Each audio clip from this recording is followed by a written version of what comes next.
Hormuz প্রণালী খোলার ঘোষণায় কমল তেলের দাম। ইরানের কাছে থাকা সব ইউরেনিয়াম পাবে যুক্তরাষ্ট্র, দাবি ট্রাম্পের।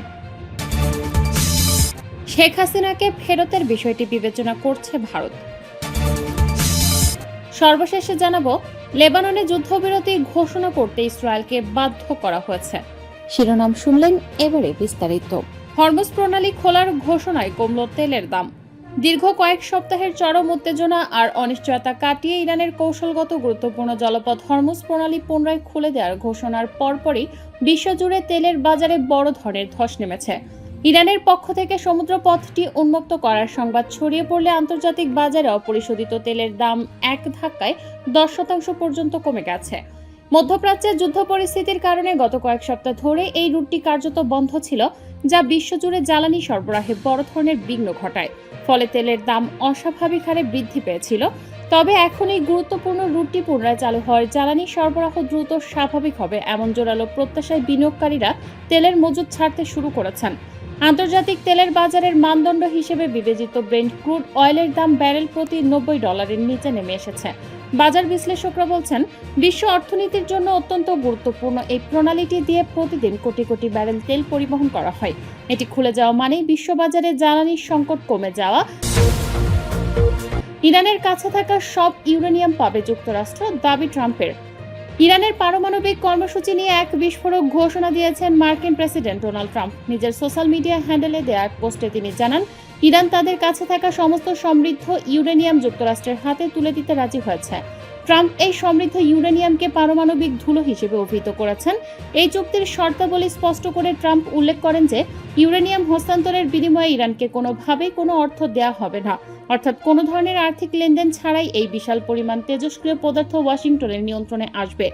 এছাড়া তিনি আরও জানিয়েছেন, ইরানের সঙ্গে এই সমঝোতাটি সম্পূর্ণ স্বতন্ত্র একটি বিষয়। লেবাননের যুদ্ধবিরতি বা সেখানকার সাম্প্রতিক পরিস্থিতির সঙ্গে এই চুক্তির কোনো সম্পর্ক নেই এবং এটি কোনো শর্তের উপর নির্ভর করছে না।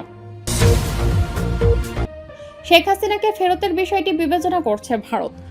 জুলাইয়ের গণ আন্দোলনের মুখে ক্ষমতা হারানো সাবেক প্রধানমন্ত্রী শেখ হাসিনাকে ফেরত পাঠানোর বিষয়ে বাংলাদেশের পক্ষ থেকে করা আনুষ্ঠানিক আবেদনটি ভারত সরকার আলোচনা করেছে।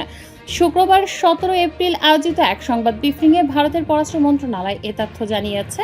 মন্ত্রণালয়ের মুখপাত্র রণধীর জয়সওয়াল বলেন, বিষয়টি বর্তমানে ভারতের প্রচলিত আইন ও বিচারিক প্রক্রিয়ার আলোকে পরীক্ষা নিরীক্ষা করা হচ্ছে। প্রত্যর্পণের অনুরোধটি আমাদের অভ্যন্তরীণ আইনি প্রক্রিয়ার অংশ হিসেবে বিবেচনা করা হচ্ছে উল্লেখ করে তিনি আরও বলেন, আমরা সব পক্ষের সঙ্গে গঠনমূলকভাবে এ বিষয়ে আলোচনা চালিয়ে যাব এবং পরিস্থিতির ওপর ঘনিষ্ঠ নজর রাখছি। ভারত জানায়, 2025 সালে তারা প্রথমবারের মতো এ ধরনের আবেদন গ্রহণের বিষয়টি স্বীকার করেছে। এরপর থেকে এটি ধাপে ধাপে দেশের আইনগত ও বিচারিক প্রক্রিয়ার মাধ্যমে পরিচালিত হচ্ছে।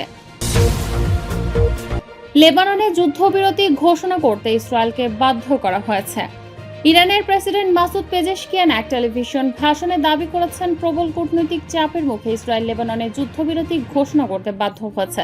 তিনি স্পষ্টভাবে উল্লেখ করেন, হিজবুল্লাহ এবং লেবাননের অন্যান্য ফ্রন্টে আক্রমণ করার কোনো অধিকার ইসরায়েলের নেই। এই সংকটে ইরানের মর্যাদা ও গর্ব অক্ষুণ্ণ রেখে কূটনৈতিক তৎপরতা পরিচালনায় একনিষ্ঠ সহযোগিতার জন্য তিনি পাকিস্তানকে বিশেষভাবে ধন্যবাদ জানান।